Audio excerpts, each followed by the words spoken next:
तो वो है ना कि एतराफ जुर्म भी कर लिया और इकबालिया बयान भी सामने आ गए। तमाम चीजें तो सामने हैं, अब दुनिया के सामने डिप्लोमेसी करके इसकी तशहीर करना तो हमारी जिम्मेदारी है ना। जो भारतीय एयर चीफ ने बयान दिया है और इसमें ये इतराफ़ किया है कि बांग्लादेश के बनाने में उनकी तीनों जो मुसल्लह अफवाज थी उनका इसके अंदर रोल है। बल्कि ना सिर्फ उन्होंने तो कहा कि 1947 में जो कश्मीर पे हमला था वो भी भारतीय फ़ज़ाइया ने उसको फैसिलिटेट किया। और वो जो सबसे ख़तरनाक बात उन्होंने की, उन्होंने कहा देखिए ये जो 65 में ये जो वार थी उसके अंदर हम पूरा पोटेंशियल इस्तेमाल नहीं कर सके। इंडिया चला गया था अक़वाम मुत्तहिदा में, ये जो अखलाकियात वाला ये जो कानून वाला रास्ता अपनाया गया इससे कश्मीर हमारे गले की हड्डी बन गया है। हम अगर सख्ती से काम लेते, अगर हम आउट ऑफ बॉक्स सोल्यूशन देखते तो ये कश्मीर का मामला सख्ती के साथ हल हो सकता था। देखिए एक एटमी मुल्क का, एक फौज का, एक इतना आला सतह पे बैठा हुआ बंदा वो जिस तरह की लैंग्वेज इस्तेमाल कर रहा है, मैं अनिका रियली मैं डर जाता हूँ इन बातों पे। आप लोग जिस तरह की बातें, दो एटमी मुल्क हैं, दोनों के पास सेकंड स्ट्राइक की कैपेबिलिटी मौजूद है। जरा सी बेहतियाती अगर एटमी जंग की तरफ ले गई तो ये 1000 साल तक ना कोई परिंदे, ना ये फूल, ना ये दरख्त, ना इंसान, ये सब कुछ तबाह हो जाएगा। और हम ये जो लैंग्वेज एयर चीफ इंडिया के इस्तेमाल कर रहे हैं, ये इनके ख्यालात पढ़ लें, ये तो बिल्कुल बचकाना चीज है। मुझे तो लगता है पाकिस्तान नरेंद्र मोदी साहब की बीजेपी की हुकूमत नहीं, आरएसएस की, शिवसेना की हुकूमत है। लेकिन ये रद्द अमल है वजीर आजम के बान की मून को खत का, जिसमें उन्होंने कहा कि फैक्ट फाइंडिंग मिशन जो है वो कश्मीर में बहुत चुभा है वो खत। हसन अस्करी साहब मुझे ये बताइएगा कि आर्मी चीफ, ये जो उनके आर्मी चीफ हो गए, उनके एयर चीफ हो गए, उनके एडवाइजर्स हो गए, अजीत डोभाल हो गए, तमाम लोग थोड़े सरफिरे बयानात देने लग गए। लगता ही है नरेंद्र मोदी साहब इनके पीछे लग के इंडिया को तबाह कर देंगे। देखिए उसकी लॉजिक है जो इंडियन पॉइंट ऑफ व्यू से, हमारे पॉइंट ऑफ व्यू से नहीं, इंडियन पॉइंट ऑफ व्यू से एक लॉजिक है। जहाँ तक 71 का ताल्लुक है वो तो इस्टेब्लिश्ड है, रिकग्नाइज्ड है कि मुक्ति बाहिनी को खासकर जो वेस्टर्न बंगाल था वहाँ ट्रेनिंग दी गई, उनकी जो बीएसएफ ने और उनकी रेगुलर आर्मी ने और बीएसएफ के बंदे जो है आर्म ड्रेस में फिर वहाँ ईस्ट पाकिस्तान भी गए, वो तो इस्टेब्लिश्ड है। ये स्टेटमेंट दे या ना दें, इतना कॉन्क्रीट एविडेंस इस बात पे मौजूद है कि डिनाइल नहीं हो सकता। जहाँ तक ये जो स्टेटमेंट का ताल्लुक है, देखिए उसकी वजह है हिंदुस्तान के अंदर बड़ा अरसा ये थिंकिंग रही है कि अब प्रॉब्लम ये है कि फुल फ्लेज्ड वॉर शायद ना हो सके।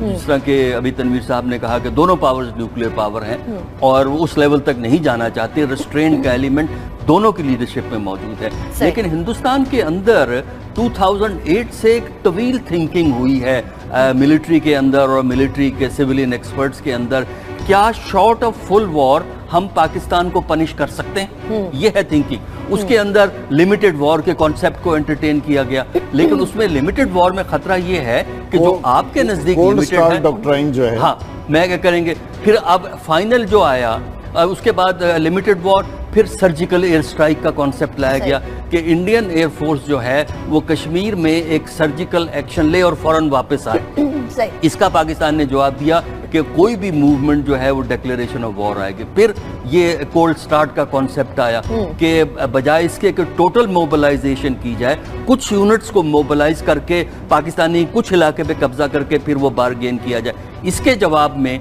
पाकिस्तान ने फिर यही कहा कि ये डिक्लेरेशन ऑफ वॉर होगी। सेकंड, पाकिस्तान में जो न्यूक्लियर फील्ड में मिनिएचराइजेशन ऑफ वेपन्स पे गए हैं, यानी छोटे weapon banana, theatre of war के वेपन बनाना, वो वेपन सिर्फ एक महदूद इलाके में असर रखते हैं, ये पाकिस्तान का जवाब था ये कोल्ड स्टार्ट का। तो इन सारे बयानात की रोशनी में अब भी उनका यही है कि टेम्पो को हाई रखा जाए, लेकिन बात ये है कि देखो एयर चीफ जो बोलता है वो तो अपनी जगह पे, फॉरेन ऑफिस जिस तरह का लहजा इख्तियार करता है और कहता है कि जनाब अक़वाम मुत्तहिदा को जितने मर्जी खत लिख लें, मकबूजा कश्मीर की जमीनी सूरत हाल नहीं बदलेगी। भाई अगर नहीं बदलनी तो आप के ऊपर सारी बातें क्यों मान गए थे? कश्मीर का मसला हल करने के लिए करीब पहुंच गया था, मारे जा रहे थे, बिल्कुल करीब पहुंच गया था ये मसला, लेकिन at the same time non diplomatic. एक तो भारत के एक ऐसे चेहरे से पर्दाफाश हो गया है जो कि वो छुपाने की कोशिश करता रहा। अब ये दहशतगर्दी का जो राग अलापते रहते हैं कि पाकिस्तान दहशतगर्दी फैला रहा है, जो कि दहशतगर्दी के खिलाफ हम जंग लड़ रहे हैं। अब तो भारत को जवाब देना होगा कि आपने कितनी और दहशतगर्दियां कितने मुमालिक में फैलाई हैं। नेपाल की बात कर लें, बांग्लादेश की बात कर लें, पाकिस्तान की बात कर लें, इवन अफगानिस्तान की बात कर लें, कहां कहां आपने दहशतगर्दी फैलाई और कहां कहां फैलाते रहेंगे। खित्ते के अमन को के बारे में कभी तो सोचिए। अगले दुश्मन को करारा जवाब देने के लिए वजीर आजम साहब क्यों नहीं आ गया है, जिस तरह हसन अस्करी साहब ने इसकी तरफ इशारा किया। डॉक्टर साहब की राय की मैं तो रिस्पेक्ट करता हूं, लेकिन मेरा एक अपना पॉइंट ऑफ व्यू है। सही। मेरा ये ख्याल है कि अगर आर्मी चीफ ने बयान दिया है तो आर्मी चीफ भी पाकिस्तान का है, अगर नवाज शरीफ ने कोई बात कही है तो वो भी पाकिस्तान के हैं। ये सारी चीज़ें पाकिस्तान के खाते से ही जा रही हैं। कल जो दो डेवलपमेंट्स हुई, इनकी सिंबॉलिक वैल्यू बहुत है। देखिए, डॉक्टर साहब ने कहा कि 15 अगस्त को मोदी ने जो बयान दिया उसके अंदर बलूचिस्तान का जिक्र किया, गिलगित बल्तिस्तान का जिक्र किया।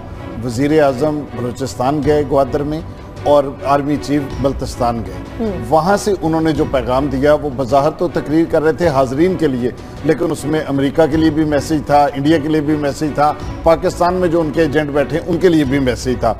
देखिए, आर्मी चीफ का जो बयान है इसमें वार्निंग भी है, इसमें गुस्सा भी है, इसमें जज्बा भी है, इसमें फैसला भी है।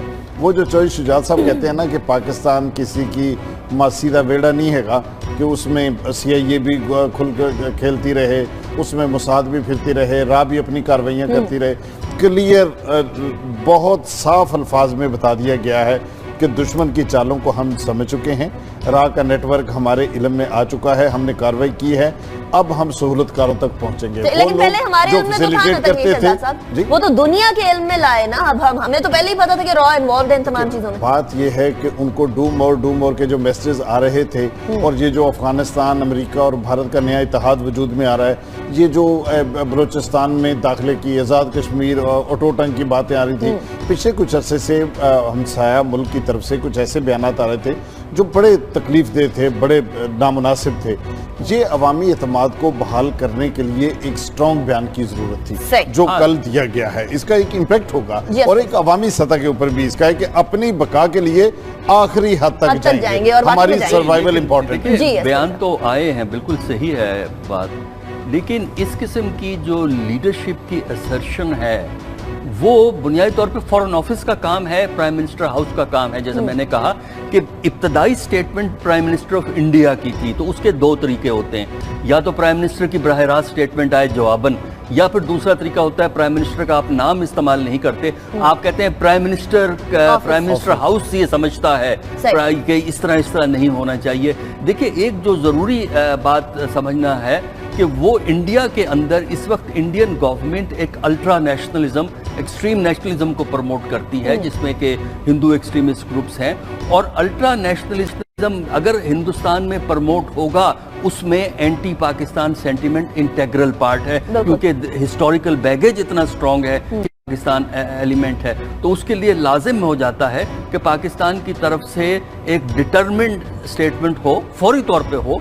हाँ, उसके साथ आप ये ज़रूर कह सकते हैं कि हमारी ख्वाहिश है और हम चाहते हैं कि जितने भी तनाज़ात हैं वो गुफ्तो शनीद से हल हों। लेकिन मैं ज़रा डॉक्टर अस्करी साहब से पूछना चाहूँगा, देखिए, दो सिविलियन प्राइम मिनिस्टर, एटमी ताकतों के प्राइम मिनिस्टर, एटमी मुल्कों के जो वज़ीर आज़म हैं, अगर इनके अंदर एक ज़ाती एक गुडविल है, एक आपस में अंडरस्टैंडिंग है, तो एक बयान देके नवाज शरीफ साहब को ज़ाया नहीं करनी चाहिए थी, क्योंकि यानी ये गुडविल जो है मुस्तकबिल में ताल्लुकात को दोबारा मामूल पे लाने में इससे मदद मिल सकती है। लेकिन तनवीर साहब, ये गुडविल हमारी तरफ से क्यों, वहां से क्यों नहीं नजर आती? उन्हें बयान नहीं देना चाहिए था फिर। मसला इसमें ये बनता है कि गुडविल होना बड़ी अच्छी बात है और वो होनी चाहिए टॉप लेवल के ऊपर, लेकिन इस वक्त जो हमें प्रॉब्लम नजर आती है कि जो प्राइम मिनिस्टर लेवल पे गुडविल है इंडिया के प्राइम मिनिस्टर और पाकिस्तान के प्राइम मिनिस्टर में, वो इंडिया की पॉलिसीज में रिफ्लेक्ट नहीं होती। होना तो ये चाहिए कि अगर प्राइम मिनिस्टर जाती तौर पे अच्छे ताल्लुकात रखते हैं, एक गुडविल रखते हैं, फोन पे बात कर लेते हैं, ये इसका कुछ ना कुछ हिस्सा आपकी फॉरेन पॉलिसी में, आपके मुल्की ताल्लुकात में रिफ्लेक्ट हो। देखिए, जब आप प्राइम मिनिस्टर हैं कोई चीज जाती नहीं होती। सही। प्राइम मिनिस्टर का सोना, प्राइम मिनिस्टर का उठना, प्राइम मिनिस्टर का बैठना, प्राइम मिनिस्टर का स्टेटमेंट देना, बाजार जाना, सर ये सब का सब official होगा। पठानकोट तनवीर साहब, मैं भी आपकी पे एक तरफ- रीजनेबल एटीट्यूड तो इंडियन प्राइम मिनिस्टर की ठीक तरफ है। से आया था, लेकिन मेरे वो ख्याल था कि- एटीट्यूड सिर्फ उनके हद तक था ना, मतलब यहाँ आने के लिए भी तो उन्होंने कितना दबाव दिया था। लेकिन at the same time Tanveer साहब, अगर प्राइम मिनिस्टर नरेंद्र मोदी, वहां के प्राइम मिनिस्टर की तरफ से इस तरह के बयान आ रहे हैं, यहाँ तो नवाज शरीफ साहब के लिए भी इलेक्शंस के लिए इंपॉर्टेंट है कि ये नैरेटिव इख्तियार करें जो कि सख्त हो, दुश्मन को करारा जवाब दे। वहाँ बिलावल भुट्टो जरदारी साहब क्या नारे लगवा रहे हैं और नवाज शरीफ साहब फिर भी सॉफ्ट एटीट्यूड रख रहे हैं, उनके लिए अपनी पॉलिटिकली गड़बड़ नहीं हो जाएगी इस मामले में? देखिए, बात यह है कि हमें पाकिस्तान की सियासत, अंदरूनी सियासत के लिए कुछ नारों की ज़रूरत होती है।